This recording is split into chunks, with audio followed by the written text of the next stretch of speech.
నమస్తే. ఇన్నాళ్ళు నన్ను సపోర్ట్ చేస్తూ, ఎంకరేజ్ చేస్తూ మీ ప్రేమని నాకు అందిస్తున్న ప్రతి ఒక్కరికి కృతజ్ఞతలు. అలాగే ఈ వీడియో కూడా ఖచ్చితంగా మీకు ఉపయోగపడుతుంది. లైక్, షేర్ అండ్ సబ్స్క్రైబ్ చేసి మీ సపోర్ట్‌ని నాకు అందించండి. అలాగే ఈ వీడియో పట్ల మీకున్న అభిప్రాయాన్ని కామెంట్ సెక్షన్‌లో కామెంట్ చేసి తెలియజేయండి. ఇప్పుడు వీడియోని చూద్దాం. నమస్తే. Welcome to our channel. నేను పద్మిని. ప్రస్తుతం మనతో పాటు వేదిక్ ఆస్ట్రాలజర్ అవినాష్ దాస్ ఉన్నారు. మాట్లాడదాం. అవినాష్ గారు నమస్తే అండి. ఓం నమ శివాయ. ఓం నమో వెంకటేశాయ. అవినాష్ గారు, ఎగ్జామ్స్ సీజన్ స్టార్ట్ అయిపోయింది. చాలా స్ట్రెస్ఫుల్ గానే ఉన్నారు. రాసేవాళ్ళు కాదు, రాయించేవాళ్ళు అంటే పేరెంట్స్ అడుగుతూ ఉన్నారు. మా పిల్లలు బాగా రాయాలి, బాగా మార్కులు రావాలి, మెరిట్ రావాలి, ఇట్లా రకరకాలు అడుగుతూ ఉన్నారు. ఎట్లా అండి? మీరు వేదిక్ స్విచ్ వర్డ్స్ కూడా చెప్తూ ఉన్నారు కాబట్టి దీనికి ఏదైనా ఉందా? వేదిక్ స్విచ్ వర్డ్స్ ఎగ్జామ్స్కి ఫస్ట్ ఎగ్జామ్స్ గురించి మాట్లాడదాం. ఎగ్జామ్స్, చదువు, కష్టపడడం. ఇప్పుడు నేను ఎగ్జామ్ గురించి మాట్లాడట్లేదండి, చదువు గురించి మాట్లాడదాం ఫస్ట్. తర్వాత ఎగ్జామ్లో మార్కులు ఎలా తెచ్చుకోవాలి దాని గురించి మాట్లాడతాం. షూర్. ఈ కష్టపడడం అనేది రోజు చదువుకోవాలి. శని అనే ప్లానెట్ ఈ మనిషి రోజు కష్టపడుతున్నాడా లేదా అని చెక్ చేస్తాడు. అవునా? గ్యారంటీ. ఇప్పుడు చాలా మందిని చూస్తూ ఉంటాను. నేను 9వ తరగతిలో చదవను, 10వ తరగతిలో చదువుతాను. ఆడ 9వ తరగతి గాలికి తిరుగుతాడు. ఆడు ఏమి చేయడు. ఆడు 10వ తరగతిలో చదువుదామని డిసైడ్ అవుతాడు. 10వ తరగతిలో బాగా చదువుతాడు, మార్కులు వస్తే అయిపోతుంది. కానీ దీనివల్ల డిసడ్వాంటేజ్ ఏంది? నేను చెప్పాను, జీవితంలో ఎప్పుడో ఒకసారి జాబ్ పోయి 1 సంవత్సరం ఇంట్లో కూర్చోవాల్సి వస్తుంది, లేకపోతే ఆఫీస్లోనే ప్రమోషన్ రాకుండా 1 సంవత్సరం వెయిట్ చేయాల్సి వస్తుంది. సో ఇక్కడ మనం చెప్పే పాయింట్ ఏంటంటే ప్రతిరోజు కష్టపడాలి, నీ స్థాయికి తగ్గట్టు కష్టపడాలి. నీకు ఎన్ని మార్కులు వస్తున్నాయి అని శని చూడడు, అతనికి అనవసరం. నువ్వు కష్టపడుతున్నావా లేదా? నువ్వు రోజుకి 4 గంటలు స్కూల్ నుంచి వచ్చిన తర్వాత చదువుకుంటున్నావా లేదా, నీకు మార్కులు ఎంత వచ్చుతున్నాయి అనేది అతనికి అనవసరం. ఇప్పుడు పాయింట్ ఏంటంటే, మన వాళ్ళు కొంతమంది నేను చూస్తాను బాగా చదువుకుంటారు, జాబులు సరిగ్గా రావు. కొంతమంది మిడిమిడి చదువులు ఉంటాయి, మంచి మంచి జాబులు వస్తాయి. ఎందుకంటే వాడేంది, నేను చదువుతున్నాను కదా అని 1 గంట అరగంట చదువుతాడు, లేకపోతే అసలు చదవడు, రిజల్ట్ రాదండి. రిజల్ట్ ఇచ్చేది శనినే. సో ఎవరైనా సరే రోజుకి 4 గంటలు చదవాలి. మెయిన్గా ఎగ్జామ్ ముందు రోజు, ఎగ్జామ్ ఉన్నా ఎగ్జామ్ లేకపోయినా చదవాలి. హోంవర్క్ కంపల్సరీ చెయ్యాలి. హోంవర్క్ చేయకుండా స్కూల్కి వెళ్ళకూడదు. చెక్ చేసేదే శని. ఈరోజు హోంవర్క్ నువ్వు ఈ టైంకి ఈ టైం పని చేసావా, అలా చేస్తేనే మంచి స్థాయి manager, senior manager, CEO, CFO, MD ఈ పొజిషన్స్ వస్తాయి.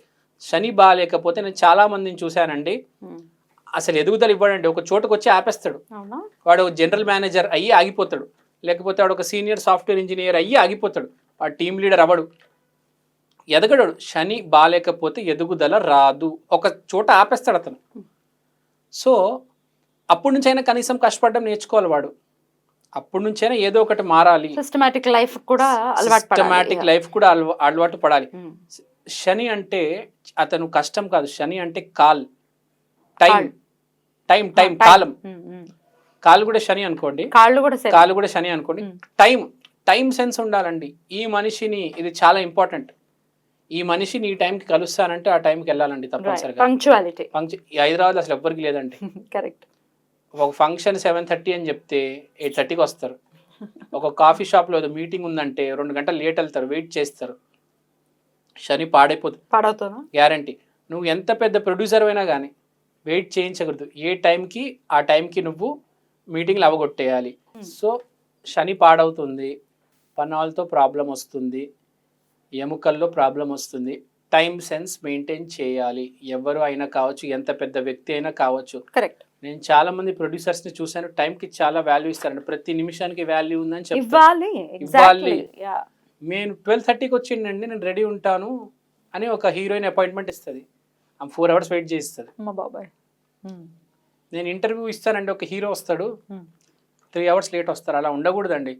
ఎవరైతే టైంకి వచ్చి అన్నీ కంప్లీట్ చేసుకుంటూ వెళ్ళిపోతే వాళ్ళకే సక్సెస్ ఉంటుందండి. లేకపోతే హీరో కావచ్చు, హీరోయిన్ కావచ్చు, వెనకాల పడతారు.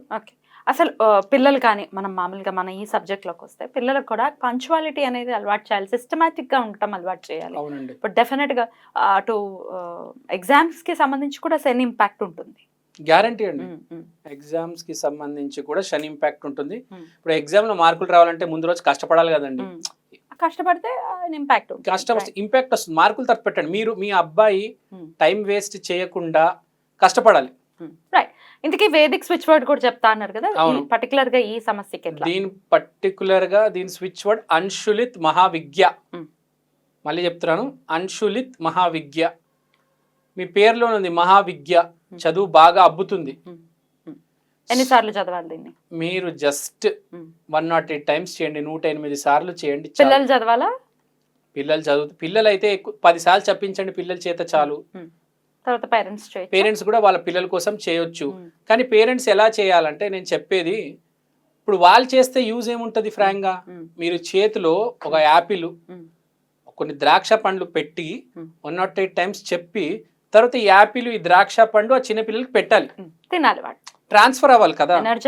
ఎనర్జైజ్ అయిన తర్వాత ట్రాన్స్ఫర్ మీరు చేసింది. ఇప్పుడు మీరు సత్యసాయి బాబా, నీమ్ కరోలి బాబా ఎక్కడికి వెళ్ళినా వాళ్ళకి, ఇప్పుడు నీమ్ కరోలి బాబాకి వెళ్తే ఎప్పుడు ఒక 200-300 కేజీలు చిన్న చిన్న బెర్రీస్ ఉండేవి, వచ్చిన మన అమ్మాయికి పెట్టేయండి, ఎనర్జీ ట్రాన్స్ఫర్ ఉంటుంది, ఆటోమేటిక్ చదువుతుంది, ఆ ఇంపాక్ట్ ఉంటుంది. మీరు ఎంత పాజిటివ్గా ఉంటారో, మీరు ఎంత స్విచ్ వర్డ్ జాగ్రత్తగా చేస్తారో, మీ పాప కూడా చేస్తుందో, చదువు వస్తుంది, చాలా గొప్పగా వస్తుంది. కష్టపడమే కాదు, చాలా గొప్పగా హార్డ్ వర్క్ తో పాటు స్మార్ట్ వర్క్ కూడా వస్తుంది. చాలా బ్యూటిఫుల్ గా ఎక్స్ప్లెయిన్ చేశారు. వేదిక్ స్విచ్ వర్డ్ ని కూడా పరిచయం చేశారు. Thank you so very much అండి. నమస్తే.